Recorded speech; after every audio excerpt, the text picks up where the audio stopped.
اللہ الرحمن الرحیم۔ ڈاکٹر اسرار احمد کے بیانات سننے کے لیے ہمارے چینل کو سبسکرائب کرنا نہ بھولیے گا۔ تو چلیے دوستو، ہم ڈاکٹر اسرار احمد کا بیان سنتے ہیں۔ آج جو مجھے موضوع دیا گیا ہے اس کے لیے میں نے سورہ اعراف کی آیت نمبر 157 کا آخری ٹکڑا جو ہے وہ آپ کو سنایا ہے۔ اس کا ایک پس منظر ہے، وہ جان لیجیے۔ آپ کو معلوم ہے کہ جب حضرت موسیٰ بنی اسرائیل کو لے کر مصر سے نکلے ہیں، اس کے بعد مرحلہ آیا کہ اللہ تعالیٰ نے حضرت موسیٰ کو کوہ طور پر طلب فرمایا تورات عطا کرنے کے لیے۔ ان کی غیر حاضری میں ایک فتنہ کھڑا ہوا اور کچھ لوگوں نے ایک بچڑا بنا کر اس کی پرستش شروع کر دی بنی اسرائیل میں سے، سامری کا بنایا ہوا بچڑا۔ جب حضرت موسیٰ واپس آئے انہوں نے یہ دیکھا تو بہت غضبناک ہوئے، اور پھر اللہ تعالیٰ کے حکم سے فیصلہ ہوا کہ 12 قبیلوں میں سے جن لوگوں نے بھی یہ شرک کیا ہے ان کو انہی قبیلوں کے لوگ خود قتل کریں۔ کئی ہزار اسرائیلی قتل ہوئے۔ یہ بہت بڑا یوں سمجھیے کہ پرج ہوا ہے اس قوم کے اندر۔ اس کے بعد پھر مزید اللہ تعالیٰ کی خدمت میں استغفار کے لیے حضرت موسیٰ علیہ السلام اپنے 70 بڑے بڑے سردار جو تھے 12 قبیلوں کے، ان کو لے کر حاضر ہوئے۔ وہاں انہوں نے استغفار کیا اور ایک دعا کی، پروردگار وَاكْتُبْ لَنَا حَسَنَةً فِي الدُّنْيَا وَالْآخِرَةِ، ہمارے لیے نیکی کا اندراج کر دے، دنیا میں بھی آخرت میں بھی۔ جواب ملا اللہ تعالیٰ کی طرف سے، دیکھو عذاب تو میں جس کو چاہوں گا دوں گا، اور ویسے میری رحمت ہر شے کے ساتھ موجود ہے، ہر شے کا وجود میری رحمت سے ہے، لیکن ایک میری خاص رحمت ہے جو میں لکھ رکھوں گا ان لوگوں کے لیے جو میرے نبی امی آخری رسول ان پر ایمان لائیں گے صلی اللہ علیہ وسلم۔ وہ جب آئیں گے اور وہ نیکی کا حکم دیں گے، بدی سے روکیں گے، پاکیزہ چیزوں کو حلال قرار دیں گے، ناپاک چیزوں کو حرام قرار دیں گے، نوع انسانی کے اوپر جو بوجھ تھے جو اس وقت ہوں گے ان کو اتاریں گے۔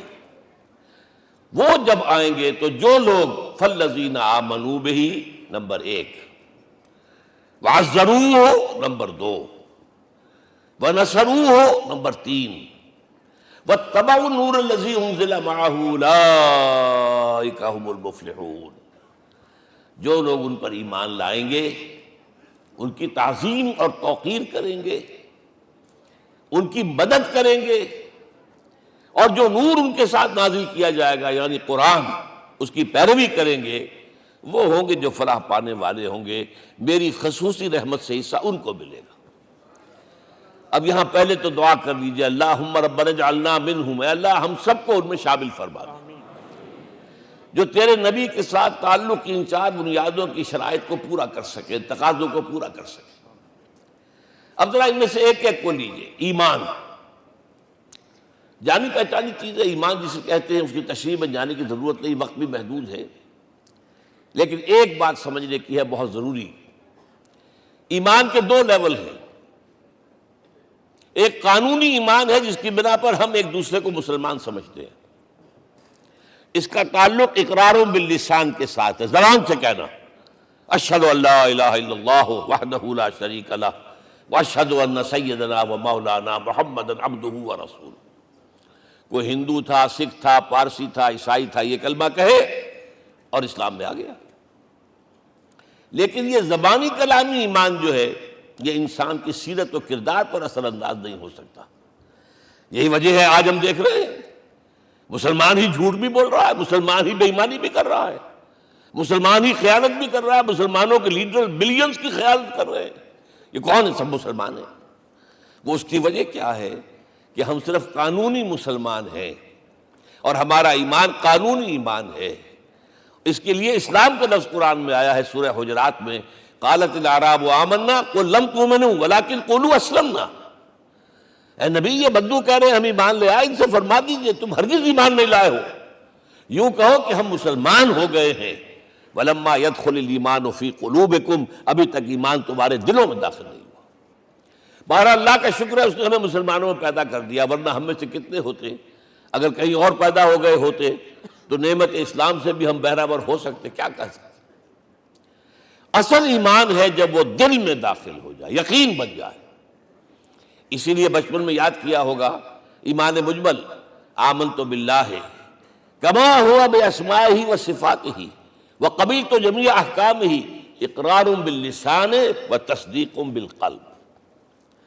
جب تصدیق بالقلب ہوگی تو اب اس کے تقاضے جو ہیں عملی پیدا ہوں گے۔ ان تقاضوں میں سے ایک میں 2 حدیثوں کے حوالے سے آپ کے سامنے رکھ رہا ہوں۔ پہلی حدیث حضرت عبداللہ بن عمرو بن العاص رضی اللہ تعالیٰ عنہما سے مروی ہے، لا یؤمن احدکم حتی یکون ہواہ تبعا لما جئت بہ۔ دیکھو تم میں سے کوئی شخص مومن نہیں ہو سکتا جب تک کہ اس کی خواہش نفس تابع نہ ہو جائے اس شریعت کے، اس قانون کے، اس ہدایت کے جو میں لے کر آیا ہوں۔ اگر عملاً تابع نہیں ہوئے تو حقیقتاً مومن نہیں ہو۔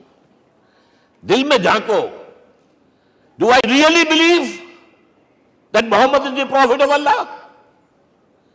Do I really believe that Quran is the word of God? کبھی جھانکیے گا اندر، جواب ملے گا صحیح آپ کو۔ کیا کنوکشن ہے؟ کنوکشن ہو اور پھر حضور کی پیروی نہ ہو، حضور کے احکام کی پابندی نہ ہو، اللہ کے قوانین کی پابندی نہ ہو، کیسے ممکن ہے؟ حضور تو فرماتے ہیں صلی اللہ علیہ وسلم، ایک ایسی بد اخلاقی اور کج خلقی پر صرف اسے کوئی گناہ کبیرہ بھی نہیں کہیں گے۔ فرمایا ایک مرتبہ واللہ لا یؤمن، واللہ لا یؤمن، واللہ لا یؤمن، خدا کی قسم فلاں شخص مومن نہیں ہے، خدا کی قسم فلاں شخص مومن نہیں ہے، خدا کی قسم فلاں شخص مومن نہیں۔ صحابہ کانپ گئے، کون بدبخت ہے جس کے بارے میں فرمایا جا رہا؟ پوچھا گیا من یا رسول اللہ؟ جواب سنیے اور اپنے غریب حالوں میں جھانکیے۔ وہ شخص الذی لا یامن جارہ بوائقہ، وہ شخص جس کی شرارتوں کی وجہ سے اس کا پڑوسی چین میں نہیں ہے، امن میں نہیں ہے، وہ مومن نہیں ہے، خدا کی قسم نہیں ہے، خدا کی قسم نہیں ہے۔ کیسے علیحدہ کر لیں گے اس ایمان کو اعمال سے اور ایمان کو اخلاق سے؟ آگے چلیے، وہ جو حدیث حضرت ابو ہریرہ سے، اور یہ متفق علیہ ہے، صرف بخاری کی نہیں ہے، بخاری جمع مسلم۔ لا یؤمن احدکم حتی اکون احب الیہ من والدہ وولدہ والناس اجمعین۔ تم میں سے کوئی شخص مومن نہیں ہو سکتا جب تک کہ میں اسے محبوب تر نہ ہو جاؤں، اپنے باپ سے بھی، اپنے بیٹے سے بھی، اور تمام انسانوں سے۔ جھانک لیجئے دل میں، صورتحال یہ ہے یا نہیں ہے؟ کیوں محبوب ہو جائیں؟ اس لیے کہ آپ کے ذریعے ہدایت ملی ہے، آپ کے ذریعے ہم اللہ سے جڑے ہیں، اور آپ کو معلوم ہے دنیا میں کوئی شے ہدایت نہیں، نعمت نہیں ہے جب تک کہ نعمت ہدایت نہ ہو۔ اگر صحت اچھی ہے، ہدایت نہیں ہے تو بدماشیاں کریں گے، کیا کریں گے؟ آپ کو معلوم ہے صحت اچھی جو ہے کدھر جا کے کھپے گی اگر ہدایت نہیں ہے۔ اگر دولت ہے، ہدایت نہیں، کیا کریں؟ گلچھرے اڑائیں گے، عیاشیاں کریں گے، لوگوں پر اپنی دولت کا روب گانٹیں گے۔ اولاد ہے، ہدایت نہیں ہے، یہ اولاد سہان روح بھی بن جائے گی کہیں آپ کے لیے۔ کوئی شے نعمت نہیں ہے جب تک کہ نعمت ہدایت نہ ہو، اور ہدایت ہمیں ملی محمد الرسول اللہ صلی اللہ علیہ وسلم کے ذریعے۔ تو آپ سے بڑھ کر محبوب کون ہوگا؟ اس کے ضمن میں ایک بڑا پیارا واقعہ آتا ہے۔ حضرت عمر سے پوچھتے ہیں حضور ایک مرتبہ، عمر تمہیں مجھ سے کتنی محبت ہے؟ اندازہ کیجئے کہ اس قدر اپنائیت کسی سے ہوتی ہے تب یہ سوال ہوتا ہے، عمر تمہیں مجھ سے کتنی محبت ہے؟ عرض کیا حضور مجھے آپ دنیا کے ہر انسان سے زیادہ محبوب ہیں۔ فرمایا اور اپنی جان سے؟ ذرا سا توقف کیا، دل میں جھانکا، ہاں حضور اب میں یہ بھی کہتا ہوں کہ میری جان سے بھی زیادہ عزیز ہے مجھے۔ آپ نے فرمایا الان عمر اب پہنچے ہو جو مقام ہے، اب درکار ہے، جو مطلوب ہے۔ تو محبت اس درجے کی، اطاعت اس درجے کی، اگر نہیں ہے تو ایمان نہیں ہے۔ ہاں قانونی ایمان ہے، اب مسلمان ہے، اللہ کا شکر ہے، بہت بڑا فضل ہے۔ اب اگلے بات پر آئیے، عزروہ، ان کی توقیر، ان کی تعظیم کرے۔ یہ تعظیم کس درجے میں؟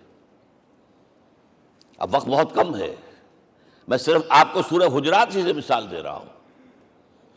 فرمایا گیا یا ایھا الذین آمنوا لا ترفعوا اصواتکم فوق صوت النبی ولا تجہروا لہ بالقول کجہر بعضکم لبعض ان تحبط اعمالکم وانتم لا تشعرون۔ اے ایمان والو، کبھی اپنی آواز کو حضور کی آواز سے بلند تر نہ کر دینا۔ کبھی جس طرح بلند آواز سے ایک دوسرے سے بات کرتے ہو ایسے نہ کر بیٹھنا، مبادا تمہارے سارے اعمال حبط ہو جائیں اور تمہیں پتہ بھی نہ چلے۔ تم تو کہو گے میں نے کوئی گناہ کبیرہ تو نہیں کیا، میں نے کوئی ڈاکہ نہیں ڈالا، چوری نہیں کی، کوئی زنا نہیں کیا، کوئی شراب نہیں پی، لیکن یہ سوء ادب، لا ترفعوا اصواتکم فوق صوت النبی ولا تجہروا لہ بالقول کجہر بعضکم لبعض ان تحبط اعمالکم وانتم لا تشعرون۔ یہاں ایک میں عملی بات بھی آپ کے سامنے رکھ دوں، صحابہ کے بارے میں تو بات سمجھ میں آ گئی کہ اپنی آوازیں پست رکھیں۔ ہم کیسے کریں؟ ہمارا ایک طرز عمل ہونا چاہیے۔ اگر کسی گفتگو میں کوئی شخص کہ حضور نے یہ فرمایا ہے، کبھی یہ نہ کہے میں نہیں مانتا، ہاں توقف کر لیں، بھائی میں تحقیق کروں گا کہ واقعی یہ حدیث صحیح ہے یا نہیں ہے، ٹھیک، ضروری نہیں کہ جو کہہ دیں مان لیں آپ۔ محدثین نے کتنی محنتیں کر کر کے چھانٹی کی ہے، لہذا یہ، لیکن فوراً اگر آپ لگا نہیں میں نہیں مانتا، یہ عقل کے خلاف ہے، یہ فلاں ہے، یہ وہ ہے، یہ ہے کہ جو آپ سوء ادب کے مرتکب ہو رہے ہیں نبی اکرم صلی اللہ علیہ وسلم کی بارگاہ میں۔ ہاں توقف کریں، غور کریں، تحقیق کریں، معلوم ہو کہ یہ حدیث پختہ نہیں ہے، مستند نہیں ہے، پھر دوسری بات ہے۔ اور یہ جان لیجئے ہمارا جو معاشرہ ہے اس کا ایک قانونی جو ہے احاطہ ہے، یہ بھی سورہ حجرات کی پہلی آیت ہے، یا ایھا الذین آمنوا لا تقدموا بین یدی اللہ ورسولہ۔ اللہ اور اس کے رسول کے احکام کا دائرہ ہے، اس کے اندر اندر رہو، باہر نہیں نکل سکتے۔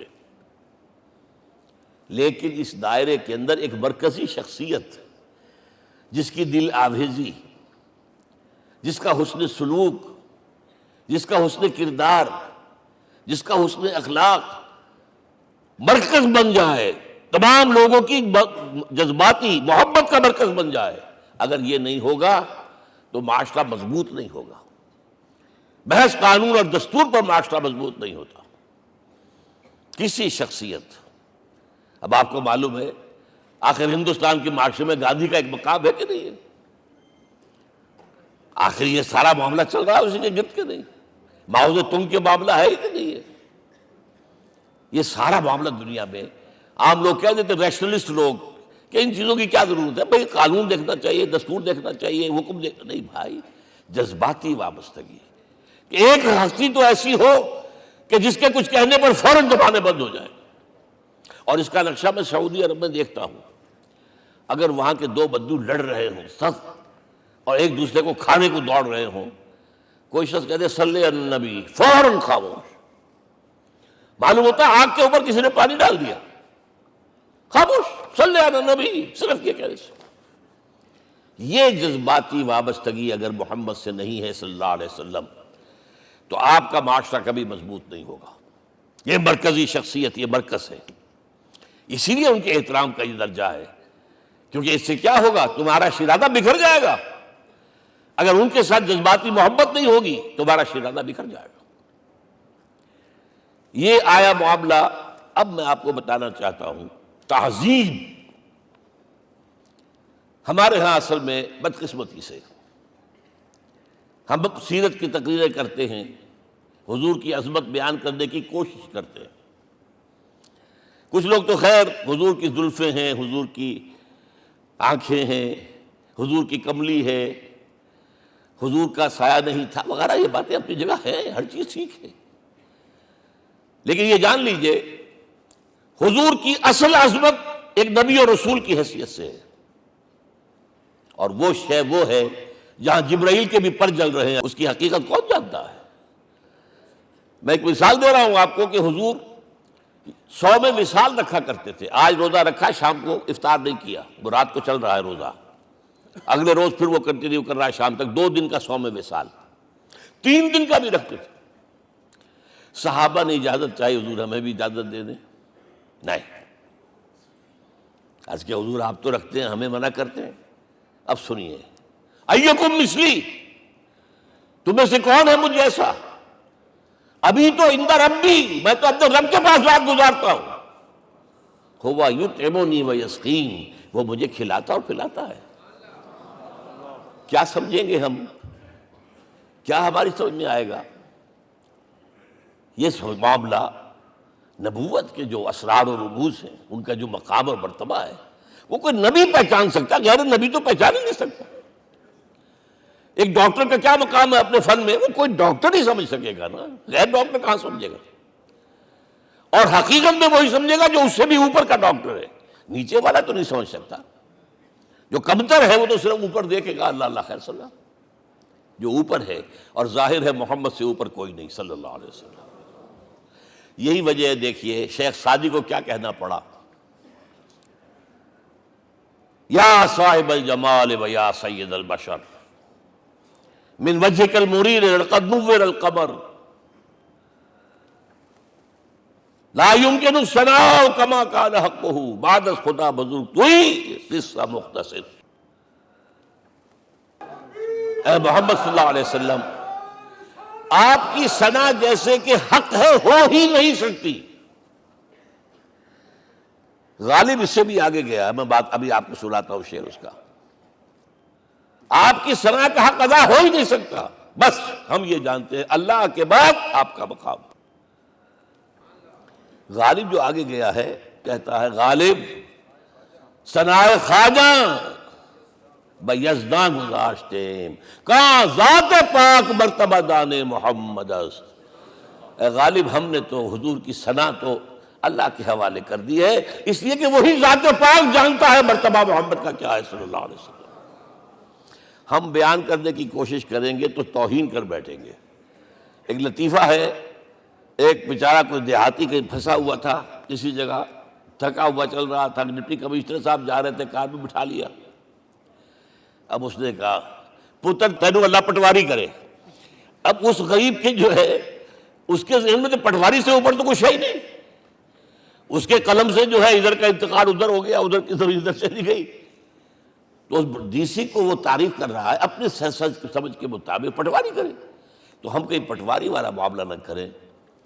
ہاں، ایک پہلو ایسا ہے جس کے حوالے سے حضور کی عظمت ہماری سمجھ میں آئے گی. حضور ایک انسان کی حیثیت سے کیا تھے، ایک باپ کی حیثیت سے آپ کا کیا طرز عمل تھا. ذرا یاد کیجئے، جگر گوشہ رسول حضرت فاطمہ بطول رضی اللہ تعالیٰ عنہ وہ حاضر ہوتی، ابا جان دیکھیے چکی پیس پیس کر یہ گھٹے پڑ گئے میرے ہاتھ میں، یہ کنویں سے پانی لاتی ہوں، مشکیزیں کہ یہاں پر بندیاں پڑ گئی. حضور اب تو عام لوگوں پر بھی آسانیاں ہیں، لوگوں کے ہاں غلام آ گئے ہیں، کنیزیں آ گئی ہیں، مال و دولت آ گئی ہے. مجھے بھی کوئی غلام کنیز عطا ہو جائے.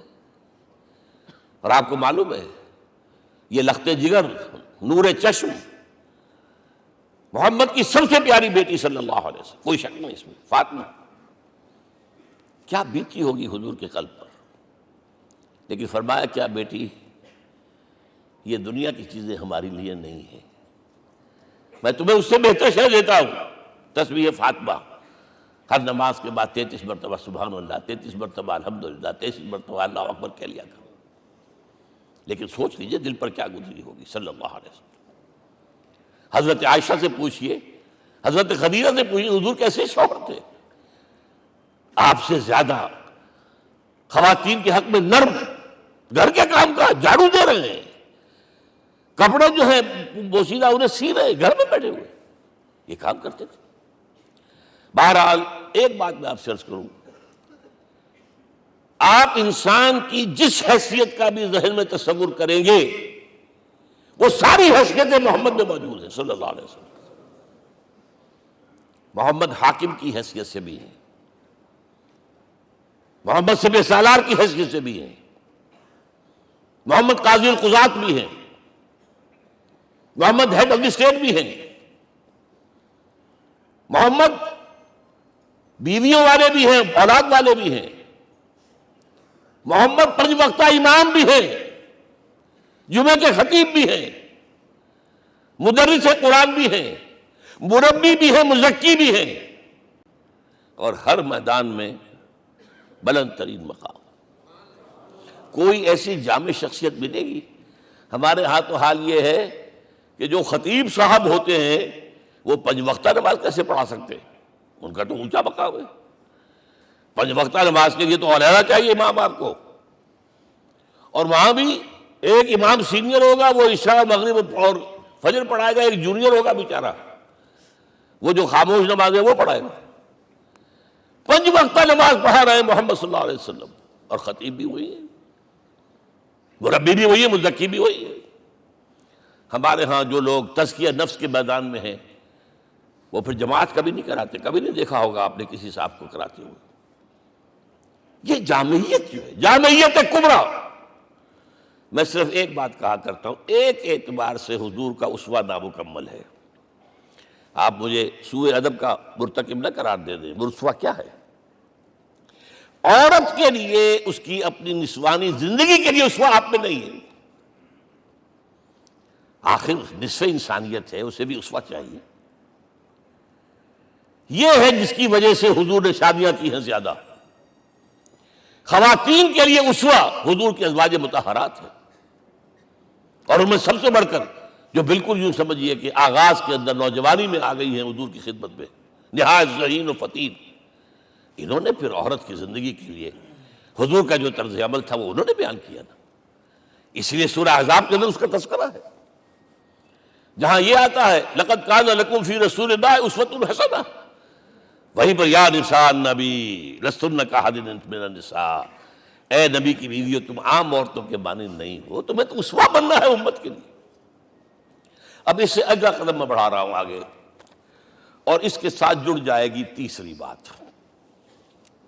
تیسری بات کیا ہے؟ وَنَصَرُوهُ، اس کی مدد کریں صلی اللہ علیہ وسلم۔ پہلی بات تو یہ نوٹ کیجئے، حضور انتہائی غیور انسان تھے، انتہائی غیور۔ یہ کہا جاتا ہے کہ اگر حضور گھوڑے اس میں سوار ہوتے تھے اونٹ پر، اور آپ کا کوڑا نیچے گر گیا تو آپ یہ کسی سے نہیں کہتے تھے کہ ذرا یہ میرا کوڑا مجھے پکڑا دینا، یہ بھی گوارا نہیں تھا۔ آپ اونٹ بٹھا کر نیچے اتر کر اپنا کوڑا خود اٹھاتے تھے۔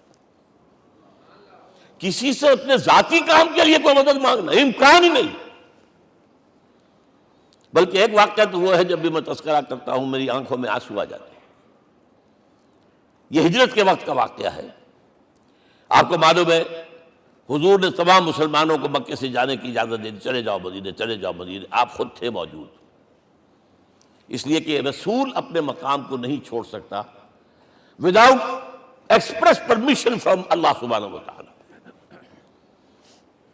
اب حضرت ابوبکر پوچھ رہے ہیں حضور اجازت آ گئی؟ نہیں آئی، آ گئی نہیں آئی، دن گزر رہے ہیں۔ حضرت عائشہ کی روایت ہے کہ ایک روز ہم نے دیکھا دوپہر کے وقت آ رہے ہیں حضور، کپڑے سے اپنا سر جو ہے ڈھانپا ہوا ہے۔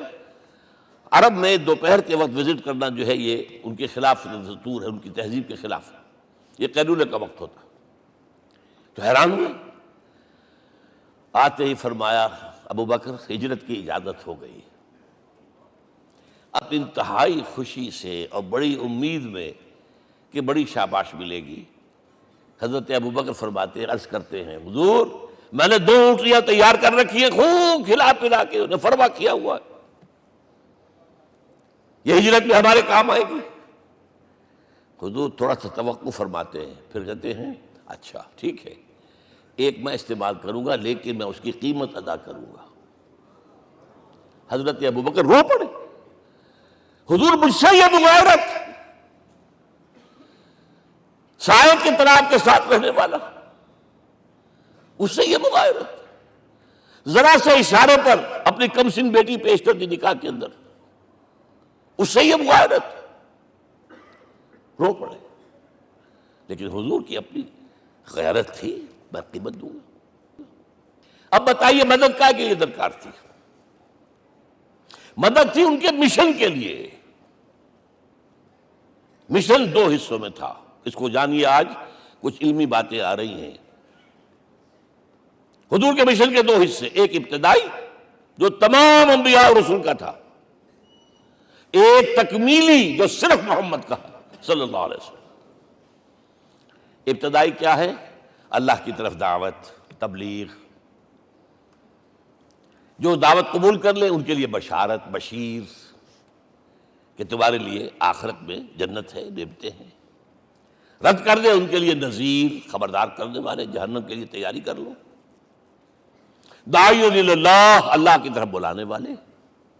سراجا منیرا، روشنی کے چراغ. یہ حیثیتیں مشترک ہیں تمام انبیاء کرام. تمام انبیاء بشیر بھی تھے، نذیر بھی تھے، داعی بھی تھے، سراج منیر بھی تھے. اگرچہ ان تمام حیثیتوں میں بھی حضور کا سب سے اونچا مقام علیحدہ نمایاں ہے، لیکن حیثیتیں بنیادی طور پر مشترک. ایک حیثیت تکمیلی، اور وہ کیا ہے؟ اے نبی، جو دین آپ کو دیا گیا ہے صرف تبلیغ نہیں، صرف تعلیم نہیں، اس کو قائم کر کے دکھاؤ ایک نظام زندگی کی حیثیت سے. 3 مرتبہ قرآن میں یہ الفاظ حضور کے لیے آئے ہیں. هو الذی ارسل رسولہ بالہدی ودین الحق لیظہرہ علی الدین کلہ. 3 دفعہ سورہ توبہ میں یہ الفاظ آئے، سورہ صف میں یہ الفاظ آئے، سورہ فتح میں یہ الفاظ آئے. وہی اللہ جس نے بھیجا ہے اپنے رسول کو صلی اللہ علیہ وسلم. الہدا، قرآن حکیم، ہدایت کاملہ، اور نمبر 2 دین حق. یہ 2 چیزیں دے کر بھیجا. کس لیے؟ تاکہ اس دین کو غالب کرے پورے نظام زندگی پر.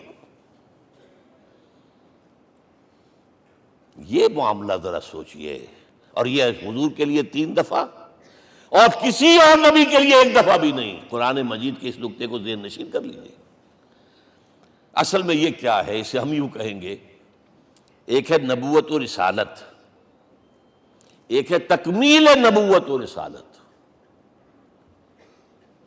ہمارے ہاں ختم نبوت کے اوپر تو زور دیا گیا ہے، اور صحیح دیا گیا ہے، ایمان کا ہمارا جز ہے. حضور کے بعد کسی نے بھی دعویٰ کیا نبوت کا، وہ جھوٹا کذاب دجال. جس نے مانا وہ بہرحال دائرہ اسلام سے خارج ہے، اور جو بھی کچھ ہوا کرے وہ. یہ چونکہ قانونی بات تھی اس لیے اس کا حق ادا کیا علماء کرام نے. واقعہ یہ ہے کہ اس میں کوئی کمی نہیں رکھی، لیکن حضور کی فضیلت اس میں نہیں ہے. فرض کیجئے کہ نبوت چلی آ رہی تھی ہموار طور پر، ایک جگہ آ کے ختم ہو گئی، تو فضیلت کون سی ہوئی؟ نہیں، نبوت و رسالت تدریجاً ترقی کرتے ہوئے اپنے نقطۂ عروج کو پہنچ کر ختم ہوئی. یہ ہے فضیلت. اب آپ سوچئے، الہدا دیا گیا حضور کو، تو کیا تورات میں ہدایت نہیں تھی؟ سورہ اعراف کی آیت ہے، سورہ مائدہ کی. انا انزلنا التوراۃ فیہا ھدی ونور. ہم نے نازل کی تھی تورات، اس میں ہدایت بھی تھی، نور بھی تھا. ہم مانتے ہیں اللہ کی کتاب تھی. وہی فرمایا ہے انجیل فیہا ھدی ونور، اس میں ہدایت بھی تھی، نور بھی تھا. پھر یہ الہدا قرآن آیا. یہ کیا ہے؟ ہدایت نے درجہ بدرجہ ترقی کرتے ہوئے قرآن میں آ کر کامل ہو گئی. ہدایت کامل. وجہ کیا ہے؟ انسان کا شعور بھی تو درجہ بدرجہ بڑھا ہے. ایک وقت تھا ہمارا بچپن تھا، فکر کے اعتبار سے، سوچ کے اعتبار سے، علم کے اعتبار سے. ہمارے آباء و اجداد کبھی جو رہتے تھے غاروں کے اندر یا کبھی آئے ہیں تو کیا تھا ان کے پاس؟ اب اس وقت جو ہے کسی کو آپ پرائمری کے بچے کو پی ایچ ڈی ڈاکٹر رکھ دیجئے ٹیوٹر، تو کیا پڑھائے گا؟ پڑھائے گا تو وہی جو پرائمری کا بچہ سمجھ سکے. لہذا وہ جو کہا گیا تھا آدم کو اس زمین کی خلافت دیتے، فَإِمَّا يَأْتِيَنَّكُم مِّنِّي هُدًى فَمَن تَبِعَ هُدَايَ فَلَا خَوْفٌ عَلَيْهِمْ وَلَا هُمْ يَحْزَنُونَ. یہ ہدایت رفتہ رفتہ آئے گی، آئے گی، آئے گی، آئے گی. اور یہ بات جان لیجئے، پروفیسر ڈاکٹر محمد شریف نے جو کتاب لکھی ہے فلسفے کی تاریخ پر، اس میں بتایا ہے کہ 1200 برس انسانی تاریخ کے بہت ہی پروڈکٹیو ہے فلسفیانہ فکر کے لیے. From 600 BC to 600 AD 1200 years سارے فلسفے اسی میں پیدا ہوئے. سقراط، مختار، افلاطون اور یہ سب نکل گئے، کنفیوشس بھی آ گیا، تاؤ بھی آ گیا، اور بدھ بھی آ گیا، جین بھی آ گیا، سب آ گئے، سب آ گئے. گویا کہ انسان جب کچھ سوچ سکتا تھا، جتنا سوچ سکتا تھا سوچ چکا. اور یہ بھی سنا دوں، حضرت عیسیٰ نے کہا تھا اپنے حواریوں سے، ڈپارٹنگ جو میسج تھا، مجھے ابھی تم سے اور بھی بہت باتیں کرنی تھی لیکن تم ان کا تحمل نہیں کر سکو گے. جب وہ فارقلیت آئے گا صلی اللہ علیہ وسلم تو تمہیں سب کچھ بتائے گا. لہذا جب انسان بلوغت کو پہنچا ہے فلسفیانہ فکر کے اعتبار سے، تب، اور یہ بھی نوٹ کر لیجئے، بہت اہم بات کہہ رہا ہوں، چند مہینے غار حرا کی تنہائیوں میں اللہ تعالیٰ نے حضور کو وہ سارا ذہنی سفر طے کرایا ہے. کیا کرتے تھے حضور جا کر غار حرا میں؟ کبھی سوچا آپ نے؟ اگر آپ یہودیوں میں پیدا ہوئے ہوتے تو یہودی طرز پر آپ عبادت کرتے. اگر کہیں عیسائیوں میں پیدا ہوتے تو عیسائیوں کی طرف پر آپ تو نہیں تھے. آپ تو پیدا وہ مشرکین میں شرک کرنے کا امکان ہی نہیں آپ کے لیے. تو کیا کرتے تھے؟ حدیث کے الفاظ یہ یتحنث فی، وہاں جا کر عبادت کرتے تھے.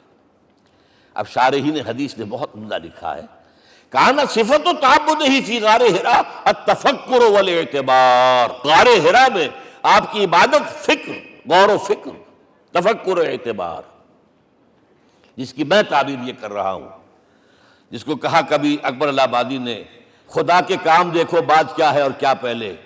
نظر آتا ہے مجھ کو بدر سے غار حرا پہلے. تم غار حرا کو نہیں جانتے. مصطفیٰ اندر حرا خلوت گزید، قوم آئین و حکومت آفرید. The most productive part of the period life of Muhammad is that which he passed in غار حرا. فکر کی ساری جو ہیں بلندیاں طے کی، تب آیا ہے اقرا بسم ربک. اب اللہ کا الہدیٰ شروع ہوا ہے. اچھا، اسی طرح نمبر 2، دین حق مکمل ہوا ہے. ورنہ جب ہم کبھی غاروں میں رہتے تھے کسی میونسپلٹی کا بھی سوال نہیں، نظام کسے کہیں گے. پھر یہ ہے کہ قبائلی نظام آیا، چلیے ایک شیخ ہے اس کا کہنا ماننا ہے سب کو، کچھ نظام تو بن گیا نا. اور نظام جہاں آئے گا جکڑ بندی ہو جائے گی. اب تم فلاں قبیلے کے شخص ہو، اس کا قبیلے کا سردار یہ، تمہیں حکم ماننا پڑے گا. اس قبیلے کی روایت یہ، تمہیں پیروی کرنی پڑے گی. You have to do it whether you like it or not. پھر آپ کی سٹی اسٹیٹس وجود میں آئی، پھر امپائرز وجود میں آ گئے. 400-500 برس سے رومن امپائر، 400-500 برس سے ایرانین امپائر عرب کے اوپر ایسے تھی جیسے افغان کے سر کے اوپر بہت بڑا جو ہے پگڑ رکھا ہوتا ہے. کتنا بڑا ہوتا ہے. وہ کسی نے شعر کہا بھی تھا، مجھے تو اب یاد نہیں، کہ سر پہ باندھے ہوئے پورا افغانستان. میرا خیال ہے ضمیر جعفری.